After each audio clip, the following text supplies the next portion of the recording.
ତେବେ ଠିକ ସେହିପରି ଆମର ଆତ୍ମିକ ଜୀବନରେ ମଧ୍ୟ ଗୋଟେ ପରିବର୍ତ୍ତନ ଆସିବା ନିହାତି ଆବଶ୍ୟକ। ତେବେ ଆଜି ଆମେ ରୋମିଓ ତାର 12 ଅଧ୍ୟାୟର 2 ପଦକୁ ଆଜି ଆମେ ଷ୍ଟଡି କରିବା। ଆଉ ମୋ ନିମନ୍ତେ କେହି ଜଣେ ପାଠ କରିବେ ଦୟାକରି। ରୋମିଓ 12 ଅଧ୍ୟାୟ 2 ପଦ ଆମେ ପଢିଛୁ ଜାଣିଛୁ, ଆଜି ଟିକେ ଷ୍ଟଡି କରିବା। ତୁମ୍ଭେମାନେ ଏହି ବର୍ତ୍ତମାନ ଯୁଗର ଅନୁରୂପୀ ହୁଅ ନାହିଁ, କିନ୍ତୁ ଯେପରି ତୁମେମାନେ ଈଶ୍ୱରଙ୍କ ଇଚ୍ଛା କ'ଣ, ଅର୍ଥାତ୍ ଉତ୍ତମ, ସୁଗ୍ରାହ୍ୟ ଓ ସିଦ୍ଧ ବିଷୟ କ'ଣ, ଏହା ପରୀକ୍ଷା କରି ଜାଣିପାର, ଏଥି ନିମନ୍ତେ ଆପଣା ଆପଣା ମନର ନୂତନୀକରଣ ଦ୍ୱାରା ପରିବର୍ତ୍ତିତ ହୁଅ। ଧନ୍ୟବାଦ। ସେଠି ଆମେ ଯୋଉ ମନର ନୂତନୀକରଣ ଦ୍ୱାରା ପରିବର୍ତ୍ତିତ ଶବ୍ଦ ଯୋଉ ଲେଖା ହେଇଛି, ଓଡିଆ ଶବ୍ଦ ପରିବର୍ତ୍ତିତ ହୁଅ ବୋଲି ଲେଖା ହେଇଛି, ତାକୁ ଇଂଲିଶରେ ଲେଖା ହେଇଛି ଟ୍ରାନ୍ସଫର୍ମ ବୋଲି ଲେଖା ହେଇଛି। ଇଂଲିଶ କିଏ ଯଦି ପଢିବେ ଦୟାକରି ଟିକେ ପଢିଦେବେ।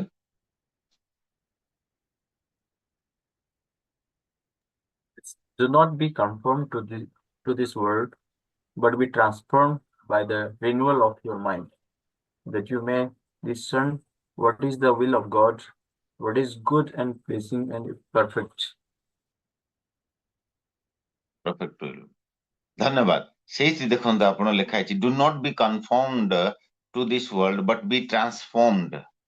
ଟ୍ରାନ୍ସଫର୍ମଡ ବୋଲି ଯୋଉ ଶବ୍ଦ ଲେଖା ହେଇଛି, ମାନେ ତାର ଅର୍ଥ କଣ ନା ପରିବର୍ତ୍ତିତ ହେବା। ଟ୍ରାନ୍ସଫର୍ମ, ଆମମାନେ ପରିବର୍ତ୍ତିତ ହେବା, ଏହା ପ୍ରଭୁଙ୍କର ଇଚ୍ଛା। ଆମମାନେ ଗୋଟିଏ ହିଁ ସୋପାନରେ ଆମେ ରହିଯିବା ନାହିଁ, କିନ୍ତୁ ଆମେ ଆଉ ଏକ ସୋପାନକୁ ଯିବା। ହାଲେଲୁୟା। ଆମେ ଆତ୍ମିକ ଜୀବନରେ ଆମେ ଯେତେବେଳେ ପ୍ରଭୁଙ୍କୁ ଆମେ ପାଇଲୁ, ପ୍ରଭୁ ଯୀଶୁଙ୍କୁ ଆମେ ବିଶ୍ୱାସ କଲୁ, ଗ୍ରହଣ କଲୁ, ଆମେ ଆମର ଆତ୍ମିକ ଜନ୍ମ ଆମର ହେଲା, ବା ଆତ୍ମିକ ଭାବେ ଆମମାନେ ପରମେଶ୍ୱରଙ୍କ ଠାରୁ ଜାତ ହେଲୁ। ତାପରେ ଆତ୍ମିକ ଭାବେ ଆମେ ଶିଶୁ ପରି ଆମେ ମାନେ ଥିଲୁ, କିନ୍ତୁ ଧୀରେ ଧୀରେ ଯେତେବେଳେ ଆମେ ବାକ୍ୟ ଶୁଣିଲୁ, ପ୍ରାର୍ଥନାରେ ବଢିଲୁ, ଆରାଧନାରେ ବଢିଲୁ, ବାକ୍ୟ ଶିଖିଲୁ, ପ୍ରାର୍ଥନା ଶିଖିଲୁ, ଧୀରେ ଧୀରେ ଆମର ଆତ୍ମିକ ଜୀବନ କଣ ଆସୁଛି ନା ବଢୋତ୍ତରୀ ଆସୁଛି। ଆତ୍ମିକ ଜୀବନର ବୃଦ୍ଧି ହେଉଛି, ସ୍ପିରିଚୁଆଲ ଗ୍ରୋଥ। ତାର ଅର୍ଥାତ ଧୀରେ ଧୀରେ ଆମେ ପରିବର୍ତ୍ତିତ ପରିବର୍ତ୍ତିତ ପରିବର୍ତ୍ତିତ ହୋଇ ହୋଇ ଆମେ ଆସୁଛୁ। ତେବେ ଏଇଠି ଗୋଟେ ବହୁତ ଇମ୍ପୋର୍ଟାଣ୍ଟ ପଦ ମୁଁ ଆପଣଙ୍କୁ କହିବା ପାଇଁ ଚାହେଁ। ଆଉ ପ୍ରଭୁ କହନ୍ତି କଣ ନା, ଫାଷ୍ଟ ଯୋଉ ଲାଇନ ଅଛି ଯେ ତୁମ୍ଭେ ମାନେ ଏହି ବର୍ତ୍ତମାନ ଯୁଗର ଅନୁରୂପୀ ହୁଅ ନାହିଁ। ଭେରି ଇମ୍ପୋର୍ଟାଣ୍ଟ, ସେ ଲାଇନଟି ମୁଁ ଆପଣଙ୍କୁ ବୁଝାଇବା ପାଇଁ ଚାହେଁ।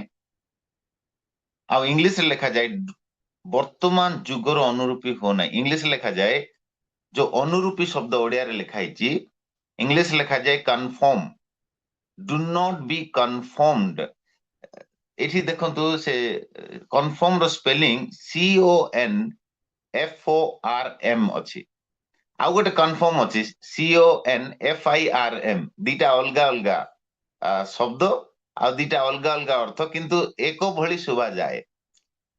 କନଫର୍ମ ବୋଲି କହିଲେ FIRM ଯୋଉଠି ଅଛି CONFIRM, କନଫର୍ମ ବୋଲି କହିଲେ ବସ୍ ଟିକେଟ କନଫର୍ମ ହେଇଗଲା କି, ଟ୍ରେନ ଟିକେଟ କନଫର୍ମ ହେଇଗଲା କି, ସେଟା ହଉଛି ସେଇ କନଫର୍ମ। କିନ୍ତୁ ଏଇଠି ଯୋଉ କନଫର୍ମ ବୋଲି ଯୋଉ ଲେଖା ହେଇଛି FORM, ତାର ଅର୍ଥାତ କଣ ନା ଅନୁରୂପୀ ମାନେ ହେବା।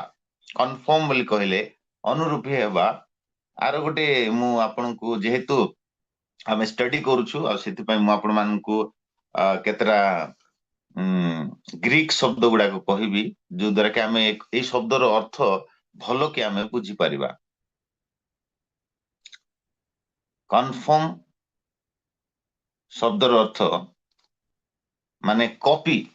କନଫର୍ମ ବୋଲି କହିଲେ ତାର ସିମ୍ପଲ ଅର୍ଥ ହଉଛି କପି। ତାର ଆପଣ ଗ୍ରୀକ ଶବ୍ଦ ଲେଖିପାରିବେ ସୁସ୍କେ ମାଟିର୍ଜୋ, ମାନେ ଟିକେ କଷ୍ଟ ଅଛି ଶବ୍ଦଟା, ଆର ଅର୍ଥ ଖାଲି ମୁଁ କହିଦଉଛି ସୁସ୍କେ ମାଟିର୍ଜୋ ହେଲା। ସୁସ୍କେ ମାଟିର୍ଜୋ ଆର ଅର୍ଥ ହଉଛି କଣ? ଆର ଅର୍ଥ ହଉଛି ମାନେ ଜଗତକୁ କପି କର ନାହିଁ, ଜଗତକୁ କପି କରିବା। ମାନେ ଏ ସୁସ୍କେଟ୍ଜୋର ଅର୍ଥ ହଉଛି କପି କରିବା। କନଫର୍ମ ହେବା ବୋଲି କହିଲେ କପି କରିବା, ଆଉ ସେଠି ଲେଖା ହେଇଛି ଜଗତକୁ କପି କର ନାହିଁ। ହାଲେଲୁୟା। ପ୍ରଭୁ କହନ୍ତି କଣ ନା ଜଗତକୁ କପି କର ନାହିଁ।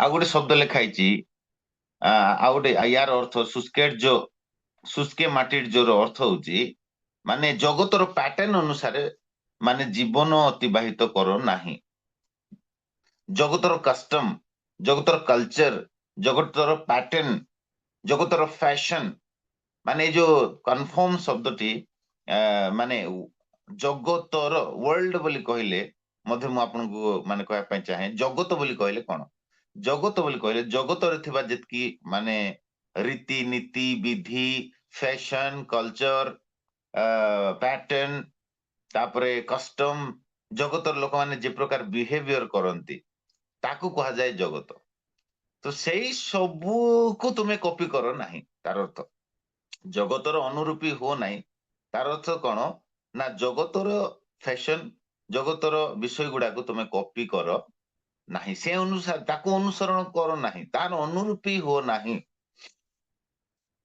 तेबे ए जो कन्फर्म शब्द अर्थ होची माने सिंपल बुझबा कहले कॉपी माने जगत को कॉपी करो नाही आज आपण माने देखिबे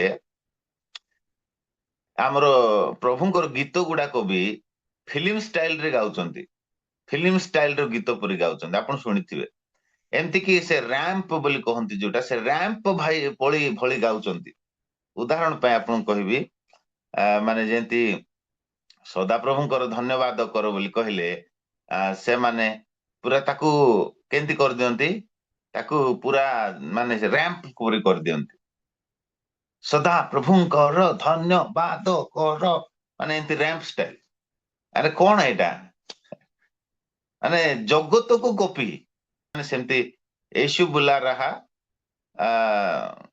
तेरा नाम ले लेकर यीशु बुला रहा मन करो ये गीत हम गाउछु नहीं कि यीशु बुला रहा तेरा नाम ले लेकर माने क्रिसमस रे आ नुआ वर्ष रे एटा मने देखि कि मु पूरा आश्चर्य एटा से कौन चलछि एटा माने आमे प्रभु को उद्देश्य रे गाउछु ना जगतर लोक को खुशी करिया पय गाउछु डू नॉट कॉपी प्रभुंकर गीत को जगतर बा फिल्मी गीत रैंप गीत अनुसार तैयारी करिवार उद्देश्य कौन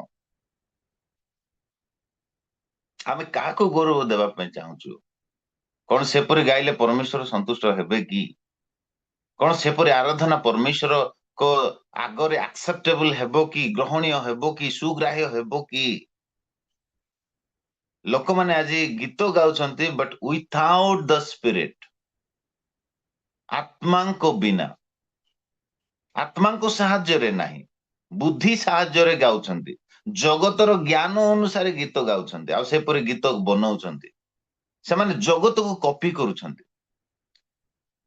तापरे आपण देखिबे सिठी लिखा छि वर्ल्ड बोली कहले माने जगतर फैशन जगतर स्टाइल अनुसार तुमे स्टाइल माने स्टाइल लाइफ जीवन काटो नाही आपण क्रिसमस रे देखिथिबे भयंकर स्टाइल जागो पूरा नुआ वर्ष रे आपण देखिथिबे स्टाइल गुडा तो सेही स्टाइल बा सेही पद्धति को तुमे कॉपी करो नाही हालेलुया एटा होची दुई पद रे लिखाई छि किंतु एक पद जेतेबेले आपण देखिबे एक पद दुई पद पूरा मिलित भाबे अछि आ प्रभुंकर इच्छा माने एक पद रे प्रकाश करा जायछि जे तोमर जुक्तियुक्त उपासना कोन what is your true worship सेटा एक पद रे लिखाई छि केटिक पढ देबे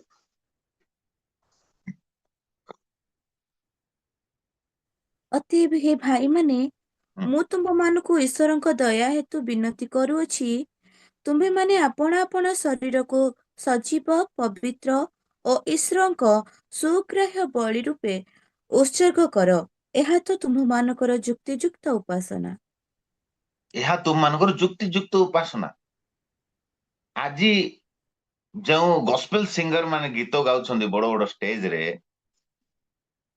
ସେମାନେ ଯେତେବେଳେ ପ୍ରଭୁଙ୍କୁ ଯୁକ୍ତିଯୁକ୍ତ ଉପାସନା ଦେବା ପାଇଁ ଚାହାନ୍ତି ତାହା କିଭଳି ହେବା ଦରକାର ପ୍ରଥମ କଥା ସେଠି ଲେଖା ଯାଇଛି ଯେ ସେ ଆପଣା ଶରୀରକୁ ସଜୀବ ଭାବେ ଉତ୍ସର୍ଗ କରିବା ଦରକାର ଆପଣା ଶରୀରକୁ ପବିତ୍ର ଭାବେ ଉତ୍ସର୍ଗ କରିବା ଦରକାର ଆଉ ଈଶ୍ୱରଙ୍କ ସୁଗ୍ରାହ୍ୟ ବଳି ରୂପେ ଉତ୍ସର୍ଗ କରିବା ଦରକାର ଏଠି ଶରୀରକୁ ବୋଲି ଆମେ ଦେଖିପାରୁଛୁ ତେବେ ଆମ ଶରୀର ଦ୍ୱାରା ଆମେ ଯେତିକି ଆକ୍ଟିଭିଟି କରୁଛୁ ବା ଆମେ ଯେମିତି ତିଆରି ହଉଛୁ ବା ଆମେ ଯୋଉ ବିହେଭିୟର ଆମେ କରୁଛୁ ଆମ ଶରୀର ଦ୍ୱାରା ସବୁ ଆକ୍ଟିଭିଟି ପ୍ରତ୍ୟେକ ଆକ୍ଟିଭିଟି ବାଇବେଲ ଲେଖାଯାଏ ଯାହା ବି ତୁମେ କର ପ୍ରଭୁ ଯୀଶୁଖ୍ରୀଷ୍ଟଙ୍କ ନାମରେ କରି ପିତା ଈଶ୍ୱରଙ୍କୁ ଧନ୍ୟବାଦ ଦିଅ। ତ ଆମେ ଯାହା ବି କରୁଛୁ କଣ ଆମେ ପିତାଙ୍କୁ ଗୌରବ ହେଉଛି କି? ଏଇ ଯୋଉ ଯାହା ପିନ୍ଧା ଗୁଡା ଆମେ କରୁଛୁ ତା ପିତାଙ୍କ ଗୌରବ ହେଉଛି କି? ତା ଯୁକ୍ତିଯୁକ୍ତ ଉପାସନା ପବିତ୍ର ରୂପେ ପରମେଶ୍ୱରଙ୍କ ନିକଟରେ ସୁଗ୍ରାହ୍ୟ ହେଉଛି କି? ଏଇଟା ଆମେ ଚିନ୍ତା କରିବା ନିହାତି ଦରକାର। ସେଥିପାଇଁ ତଳ ପଦରେ ଲେଖାଗଲା ତମେ ଯଦି ପରମେଶ୍ୱରଙ୍କୁ ଯୁକ୍ତିଯୁକ୍ତ ପ୍ରକୃତ ଉପାସନା ଟ୍ରୁ ୱାର୍ସିପ ଟ୍ରୁ ସ୍ପିରିଚୁଆଲ ୱାର୍ସିପ ପ୍ରକୃତରେ ଆତ୍ମିକ ଉପାସନା କରିବା ପାଇଁ ଚାହୁଁଛ ତେବେ ଜଗତର ଅନୁରୂପୀ ହୁଅ ନାହିଁ। ସେଇଟା ପ୍ରଭୁ ଦୁଇ ପଦରେ ପ୍ରକାଶ କରନ୍ତି। ଏକ ପଦ ଏବଂ ଦୁଇ ପଦ ତାହା ଜଡିତ ଅଟେ। ଆମେ ଯଦି ରିଏଲି ପ୍ରଭୁଙ୍କର ଉପାସନା କରିବା ପାଇଁ ଚାହୁଁଛୁ ଜଗତର ଢଙ୍ଗରେ କରନ୍ତୁ ନାହିଁ। ଜଗତ ଯୋଉ ପ୍ରକାର ଗୀତ ଗାଉଛି ସେଇ ଢଙ୍ଗରେ ଗୀତ ଗାଆନ୍ତୁ ନାହିଁ। ପବିତ୍ରତାର ସହିତ ଆମେ ପରମେଶ୍ୱରଙ୍କ ଉଦ୍ଦେଶ୍ୟରେ ଗୀତ ଗାନ କରିବା। ଭୟ ଏବଂ ଭକ୍ତି ସହିତ ଆମେ ପରମେଶ୍ୱରଙ୍କ ଉଦ୍ଦେଶ୍ୟରେ ଗୀତ ଗାନ କରିବା। ଆମେ ଲୋକମାନଙ୍କ ଆଗରେ ଷ୍ଟେଜରେ ଏଣ୍ଟରଟେନମେଣ୍ଟ ପାଇଁ ନାହିଁ। ବହୁତ ଦୁଃଖର ବିଷୟ, ବହୁତ ଦୁଃଖର କଥା। ଆଜି ଆମର ଖ୍ରୀଷ୍ଟିଆନ ଜଗତ ବା ଆମର ଯୁବା ଯୁବତୀ ଭାଇ ଭଉଣୀ ମାନେ ନ ଜାଣିକି ସେମାନେ ସେଇ ଜଗତର ଢାଞ୍ଚାକୁ ସେମାନେ ଫଲୋ କରୁଛନ୍ତି ବା ଅନୁକାରୀ ହେଉଛନ୍ତି। ପ୍ରଭୁ କହନ୍ତି do not conform, do not copy. ଗୋଟେ ସହଜ ଟ୍ରାନ୍ସଲେସନ ମୁଁ ଆପଣଙ୍କ ପାଇଁ ଗୋଟେ ପଢିବା ପାଇଁ ଚାହୁଁଛି। ସେଟା ହଉଛି New Living translation, NLT, New Living Translation. ସେଠି ଲେଖା ହେଇଛି don't copy, do not copy the behavior and custom of this world. Do not copy the behavior of this world. ଜଗତର ଲୋକମାନଙ୍କର ବିହେଭିୟର ଯୋଉ ପ୍ରକାର ସେଇପରି ତମେ ବିହେଭ କର ନାହିଁ, ତାକୁ ତମେ କପି କର ନାହିଁ। ତାର କଷ୍ଟମକୁ ତାର ଷ୍ଟାଇଲକୁ ତମେ ଫଲୋ କର ନାହିଁ। But let God transform you into a new person